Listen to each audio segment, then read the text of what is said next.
ನಮಸ್ಕಾರ ಜ್ಯೋತಿಷ್ಯ ಅಭಿಮಾನಿಗಳೇ. ಇದು ಸರ್ವಶಕ್ತಿ ನುಡಿಯ ಮತ್ತೊಂದು ಕೊಡುಗೆ.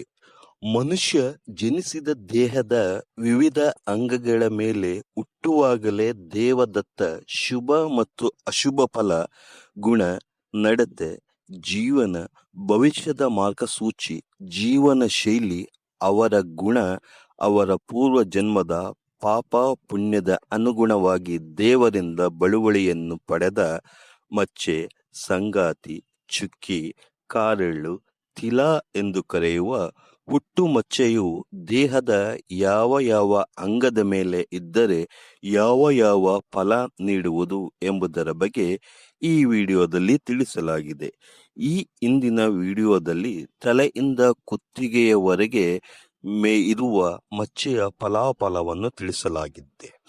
ತಾವುಗಳು ಇನ್ನೂ ಅದನ್ನು ನೋಡದಿದ್ದರೆ ಸರ್ವಶಕ್ತಿ ನುಡಿಯ ಪ್ಲೇಲಿಸ್ಟಿನಲ್ಲಿ ನೋಡಬಹುದು. ಈಗ ಈ ವಿಡಿಯೋದಲ್ಲಿ ಕುತ್ತಿಗೆಯಿಂದ ಪಾದದವರೆಗೆ ಮಚ್ಚೆಯ ಫಲಾಫಲವನ್ನು ತಿಳಿಸಲಾಗಿದೆ. ಈ ವಿಡಿಯೋವನ್ನು ನೋಡುವಾಗ ಈ 3 ವಿಷಯಗಳನ್ನು ಗಮನದಲ್ಲಿ ಇಡತಕ್ಕದ್ದು. 1. ಗಂಡಸರಿಗೆ ದೇಹದ ಬಲಭಾಗದಲ್ಲಿ ಮಚ್ಚೆ ಕಂಡು ಬಂದರೆ ಶುಭ ಫಲ ನೀಡುವುದು. 2. ಹೆಂಗಸರಿಗೆ ದೇಹದ ಎಡಭಾಗದಲ್ಲಿ ಮಚ್ಚೆ ಕಂಡು ಬಂದರೆ ಶುಭ ಫಲ ನೀಡುವುದು. 3. ಕೆಲವು ಸಂದರ್ಭದಲ್ಲಿ ಸ್ತ್ರೀ ಮತ್ತು ಪುರುಷರಿಗೆ ಎಡಗಡೆ ಇದ್ದರೂ ಇಲ್ಲವೇ ಬಲಗಡೆ ಇದ್ದರೂ ಇಬ್ಬರಿಗೂ ಒಂದೇ ರೀತಿ ಫಲವನ್ನು ನೀಡುವುದು. ಇಲ್ಲಿ ಎಡಭಾಗ ಎಂದು ಹೇಳಿದಾಗ ಹೆಂಗಸರಿಗೆ, ಬಲಭಾಗ ಎಂದು ಹೇಳಿದಾಗ ಗಂಡಸರಿಗೆ ಎಂದು ತಿಳಿಯುವುದು. ಮಿಕ್ಕ ಸಂದರ್ಭದಲ್ಲಿ ಸಮಾನ ಎಂದು ಹೇಳಿದಾಗ ಇಬ್ಬರಿಗೂ ಅನ್ವಯವಾಗುವುದು. ಮಚ್ಚೆಯು ವಿವಿಧ ಬಣ್ಣ, ಆಕೃತಿ, ಗಾಢ ಬಣ್ಣ, ತಿಳಿ ಬಣ್ಣವನ್ನು ಈ ವೇಳೆ ಗಮನಿಸತಕ್ಕದ್ದು ಕೂಡ ಮುಖ್ಯವಾಗಿರುತ್ತದೆ. ಆದ್ದರಿಂದ ಮಚ್ಚೆಯ ಫಲದ ಮೊದಲನೇ ಭಾಗದ ವಿಡಿಯೋವನ್ನು ನೋಡುವುದು ಸೂಕ್ತವೆನಿಸುವುದು. ಈಗ ಮಚ್ಚೆಯ ಫಲವನ್ನು ತಿಳಿಯೋಣ. ಮೂಗಿನ ರಂಧ್ರದ ಕೆಳದಲ್ಲಿ ಇರುವ ಮಚ್ಚೆ ಇದ್ದರೆ ವಿವಾಹದ ನಂತರ ಭಾಗ್ಯೋದಯವಾಗಿ ವಿಲಾಸಿ ಜೀವನವನ್ನು ನಡೆಸುವರು. ಹೋದ ಮನೆಗೆ ಲಕ್ಷ್ಮೀ ರೂಪದಲ್ಲಿ ಕಡೆಯ ತನಕ ಇರುವರು. ದೇಹದ ಎಡಭಾಗ ಎದೆಯ ಮೇಲೆ ಮಚ್ಚೆ ಇದ್ದರೆ ನಿರೀಕ್ಷೆ ಮಾಡಲಾಗದ ಆಪತ್ತು, ತೊಂದರೆಗಳು, ಏನೋ ಮಾಡುವಾಗ ಮತ್ತೇನೋ ಆಗುವ ಸಂದರ್ಭ ಬರುವುದು. ಆಕಸ್ಮಿಕವಾಗಿ ಗಳಿಸಿದ ಐಶ್ವರ್ಯ ಕಳೆದು ಹೋಗುವ ಸಂದರ್ಭ ಬರುವುದು. ಆಗಿದ್ದರೂ ಇವರು ಒಂದಕ್ಕಿಂತ ಹೆಚ್ಚು ಮಕ್ಕಳು ಪಡೆದಿರುತ್ತಾರೆ. ಆದ್ದರಿಂದ ಪುನಃ ಇವರು ಕಳೆದುಕೊಂಡಿರುವುದು ನಿಧಾನವಾಗಿ ಮಕ್ಕಳ ಮುಖಾಂತರ ಸೇರುವುದು. ದೇಹದ ಬಲಭಾಗದ ಎದೆಯ ಮೇಲೆ ಮಚ್ಚೆ ಇದ್ದರೆ ಎಲ್ಲ ಕಾರ್ಯದಲ್ಲೂ ನಿರೀಕ್ಷಿತ ಜಯ ಲಭಿಸುವುದು. ಇವರು ನೋಡಲು ಅತಿ ಸುಂದರ ರೂಪವನ್ನು ಹೊಂದಿರುತ್ತಾರೆ. ಎದೆಯ ಮೇಲೆ ಮಚ್ಚೆಯು ವೃತ್ತಾಕಾರ ಅಥವಾ ಚಕ್ರಾಕಾರವಿದ್ದರೆ, ಇಲ್ಲವೇ ಅತಿ ಚಿಕ್ಕದಾಗಿದ್ದರೆ ಆರೋಗ್ಯ ಸ್ಥಿತಿ ಆಗಾಗ ಕೆಡುವುದು, ಮತ್ತೆ ಚೇತರಿಕೆ ಕಂಡುಬರುವುದು ಮತ್ತು ಹಣಕಾಸು ವಿಷಯದಲ್ಲಿ ಕಮ್ಮಿಯೂ ಆಗದ ಹೆಚ್ಚು ಆಗದ ಸಮಾನ ಸ್ಥಿತಿಯನ್ನು ಹೊಂದಿರುತ್ತಾರೆ. ಇದು ಸ್ತ್ರೀ ಪುರುಷರಿಗೆ ಸಮಾನ ಫಲವನ್ನು ನೀಡುವ ಮಚ್ಚೆಯಾಗಿರುತ್ತದೆ. ಹೃದಯಕ್ಕೆ ನೇರವಾಗಿ ಮಚ್ಚೆ ಇದ್ದರೆ ಆ ವ್ಯಕ್ತಿಯು ಪ್ರೀತಿ, ಪ್ರೇಮ, ಶೃಂಗಾರದಲ್ಲಿ ಆಸಕ್ತಿ ಹೆಚ್ಚು. ಮನಸ್ಸು ಯಾವಾಗಲೂ ಚಂಚಲವಾಗಿರುತ್ತದೆ. ಆ ಕ್ಷಣ ಬೇಕೋ ಆ ಕ್ಷಣ ಬೇಡ ಎಂಬುವ ಸ್ವಭಾವ ಇವರ ಗುಣವು. ಯಾವಾಗಲೂ ಎದುರಿನ ವ್ಯಕ್ತಿಯನ್ನು ಆಯಸ್ಕಾಂತದಂತೆ ಆಕರ್ಷಿಸುತ್ತದೆ. ಪ್ರಯಾಣ ಮಾಡುವುದು ಇವರಿಗೆ ಇಷ್ಟ. ಪ್ರಯಾಣವು ಇವರ ಭಾಗ್ಯವನ್ನು ನಿರ್ಧರಿಸುವುದು. ಮುಖದಲ್ಲಿ ಹೆಚ್ಚು ಪ್ರಕಾಶ, ಹೊಳಪನ್ನು ಹೊಂದಿರುತ್ತಾರೆ. ಇದು ಸ್ತ್ರೀ ಮತ್ತು ಪುರುಷರಿಗೆ ಸಮಾನ ಅಂಶವನ್ನು ನೀಡುವ ಮಚ್ಚೆಯ ಫಲವಾಗಿರುತ್ತದೆ. ಪೆಕ್ಕೆಲುಬುಗಳ ಎಡಭಾಗದಲ್ಲಿ ಮಚ್ಚೆ ಇದ್ದರೆ ಅತಿ ಆಲಸ್ಯ, ಸೋಮಾರಿತನದಿಂದ ಕೂಡಿರುತ್ತಾರೆ. ಆದರೆ ತನ್ನ ಸುತ್ತಮುತ್ತಲಿನಲ್ಲಿ ನಡೆಯುವ ಸೂಕ್ಷ್ಮ ವಿಷಯಗಳ ಮಾತುಗಳನ್ನು ಬಹಳ ಬೇಗ ಗ್ರಹಿಸುತ್ತಾರೆ. ಇದರಿಂದ ತನಗೆ ತಾನೇ ತೊಂದರೆ ಬರಮಾಡಿಕೊಳ್ಳುವರು.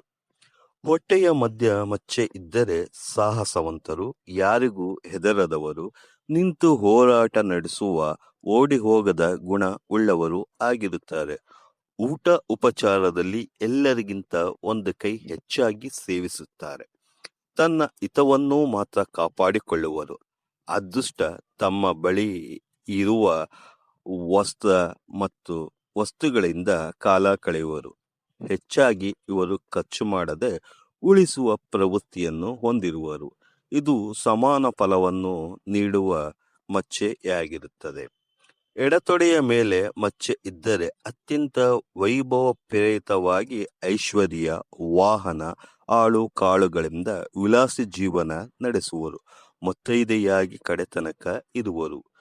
ಇವರ ಮದುವೆ ವೈಭವೋಪೇರಿತವಾಗಿ ಊರಿಗೆ ಊರು ನೋಡಿ ಮುಖ ಮಿಶ್ರಿತರಾಗುವಂತೆ ಮಾಡುವ ದುಬಾರಿ ಮದುವೆಯಾಗುವರು ಹಾಗೂ ಅತ್ಯಂತ ಶ್ರೇಷ್ಠ ಉತ್ತಮ ಸ್ವಚ್ಚಾರಿತ್ರ ಹೊಂದಿರುವ ವರನ ಜೊತೆ ವಿವಾಹವಾಗುವುದು.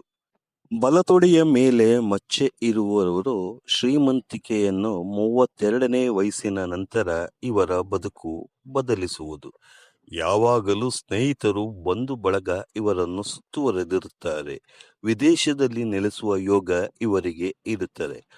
ಬಲ ಮೊಣಕಾಲಿನ ಮೇಲೆ ಮಚ್ಚೆ ಇದ್ದರೆ ತಾಳ್ಮೆ ಹೆಚ್ಚು, ವಿಚಾರವಾದಿ, ಯೋಚಿಸಿ ನಿರ್ಧಾರ ತೆಗೆದುಕೊಳ್ಳುವರು, ಆತುರ ಪಡುವುದಿಲ್ಲ. ಇವರಿಗೆ ವಯಸ್ಸಾದಂತೆ ಅಭಿವೃದ್ಧಿ ಹೆಚ್ಚುವುದು. ಪ್ರಾಮಾಣಿಕರೂ ಕೂಡ ಹೌದು. ಉತ್ತಮ ಗುಣನಡತೆಯನ್ನು ಹೊಂದಿರುತ್ತಾರೆ. ಎಡ ಮೊಣಕಾಲಿನ ಮೇಲೆ ಮಚ್ಚೆ ಇದ್ದರೆ ತುಂಬಾ ತಿಳುವಳಿಕೆ ಉಳ್ಳವರಾಗಿರುತ್ತಾರೆ. ಮುಂದೆ ಬರುವ ದಿನಗಳಿಗೆ ಈಗಲೇ ಉಳಿತಾಯ, ಅಭಿವೃದ್ಧಿ ಕಡೆ ಗಮನ ನೀಡುವರು. ಎಡಗೈಯಲ್ಲಿ ಮಾಡಿದ್ದು ಬಲಗೈಗೆ ಗೊತ್ತಾಗದ ಹಾಗೆ ಎಲ್ಲವೂ ರಹಸ್ಯವಾಗಿಯೇ ಇಡುವರು. ಬಲಪಾದದ ಮೇಲೆ ಮಚ್ಚೆ ಇರುವವರು ಯಾರ ತಂಟೆಗೂ ಹೋಗುವುದಿಲ್ಲ. ಅವರ ತಂಟೆಗೆ ಬಂದರೆ ಬಿಡುವುದಿಲ್ಲ. ಈ ಸಮಯದಲ್ಲಿ ಇವರು ಬಹಳ ಆಕ್ರಮಣಕಾರಿಯಾಗಿರುತ್ತಾರೆ. ಬಲಕಂಕಳ ಮೇಲೆ ಮಚ್ಚೆ ಇದ್ದರೆ ಕಂಟಕ, ಗಂಡಾಂತರ ಹೆಚ್ಚು. ಎಡಕಂಕಳ ಮೇಲೆ ಮಚ್ಚೆ ಇದ್ದರೆ ವೈಭೋಗ ಜೀವನ ನಡೆಸುವರು. ಹೊಟ್ಟೆಯ ಕೆಳಭಾಗದಲ್ಲಿ ಮಚ್ಚೆ ಇದ್ದರೆ ದೇಹ ಸೂಕ್ಷ್ಮವಾಗಿದ್ದು ಆಗಾಗ ಅನಾರೋಗ್ಯ ಕಾಡುವುದು. ಗಂಟಲಿನ ಮೇಲ್ಭಾಗದಲ್ಲಿ ಮಚ್ಚೆ ಇದ್ದರೆ ಶ್ರೀಮಂತರಾಗುವರು. ಈ 2 ವಾಕ್ಯಗಳು ಇಬ್ಬರಿಗೂ ಸಮಾನ ಫಲವನ್ನು ನೀಡುವುದು. ತೋಳಿನ ಮೇಲೆ ಮಚ್ಚೆ ಇದ್ದರೆ ಉತ್ಸಾಹ ಹೆಚ್ಚು, ಧೈರ್ಯಶಾಲಿಗಳು, ಸದಾ ಜಯಶಾಲಿಗಳು ಕೂಡ ಆಗಿರುತ್ತಾರೆ. ಮೊಣಕೈ ಮೇಲೆ ಮಚ್ಚೆ ಇದ್ದರೆ ಸದಾ ಕೋಪ, ಅಶಾಂತಿಯುಕ್ತ, ಚಂಚಲ ಮನಸ್ಸು, ಬಂಧುಗಳಿಂದ ನಿಷ್ಠುರವಾದಿಗಳಾಗಿರುತ್ತಾರೆ. ಮಣಿಕಟ್ಟಿನ ನಡುವೆ ಮಚ್ಚೆ ಇದ್ದರೆ ಜೀವನದಲ್ಲಿ ಪೂರ್ವಾದ ಕಷ್ಟ ಸಮಸ್ಯೆಗಳು ಕಂಡುಬರುವುದಾದರೂ ಉತ್ತರಾರ್ಧದಲ್ಲಿ ಅಷ್ಟೇ ಸುಖಮಯ ಜೀವನ ನಡೆಸುವರು, ಕೀರ್ತಿವಂತರಾಗುವರು. ಬೆರಳ ತುದಿ ನಡುವೆ ಮಚ್ಚೆ ಇದ್ದರೆ ಅತಿ ಚುರುಕು ಬುದ್ಧಿ ಉಳ್ಳವರು, ವಿಶ್ವಾಸಕ್ಕೆ ಅರ್ಹರು, ಸ್ನೇಹಕ್ಕಾಗಿ ಸ್ನೇಹಿತರಿಗೆ ಹೆಚ್ಚು ಸಮಯ ಬದುಕು ನೀಡುವರು, ಕಷ್ಟ ಸಮಯದಲ್ಲಿ ಸಹಾಯ ಮಾಡುವರು. ಮಂಡಿಯ ಮೇಲೆ ಮಚ್ಚೆ ಇದ್ದರೆ ಜೀವನವೇ ಪ್ರಯಾಣ, ಇಲ್ಲವೇ ಪ್ರಯಾಣವೇ ಜೀವನವಾಗಿರುತ್ತದೆ. ಅಂದರೆ ಅಲೆದಾಟ ಹೆಚ್ಚಾಗಿರುತ್ತದೆ. ಇವುಗಳು ಸ್ತ್ರೀ ಮತ್ತು ಪುರುಷರಿಗೆ ಸಮಾನ ಫಲ ನೀಡುವ ಮಚ್ಚೆಯಾಗಿ ಇರುವುದು. ಬಲಪಾದದ ಮೇಲೆ ಮಚ್ಚೆ ಇದ್ದರೆ ಉತ್ತಮ ವಿಚಾರವನ್ನು ಯೋಚಿಸಿ ಕಾರ್ಯರೂಪಕ್ಕೆ ತಂದು ಎಲ್ಲರ ಮೆಚ್ಚುಗೆಯನ್ನು ಪಡೆಯುವರು ಹಾಗೂ ಸಮಾಜ ಸೇವಕರು ಕೂಡ ಆಗಿರುತ್ತಾರೆ. ಈ ವಿಡಿಯೋ ನಿಮಗೆ ಇಷ್ಟವಾದಲ್ಲಿ ಮಚ್ಚೆ ಇರುವ ನಮ್ಮ ಸ್ನೇಹಿತರಿಗೆ ಶೇರ್ ಮಾಡಿ, ಲೈಕ್ ಮಾಡಿ, ಕಾಮೆಂಟ್ಸ್ ಮಾಡಿ. ಧನ್ಯವಾದಗಳು.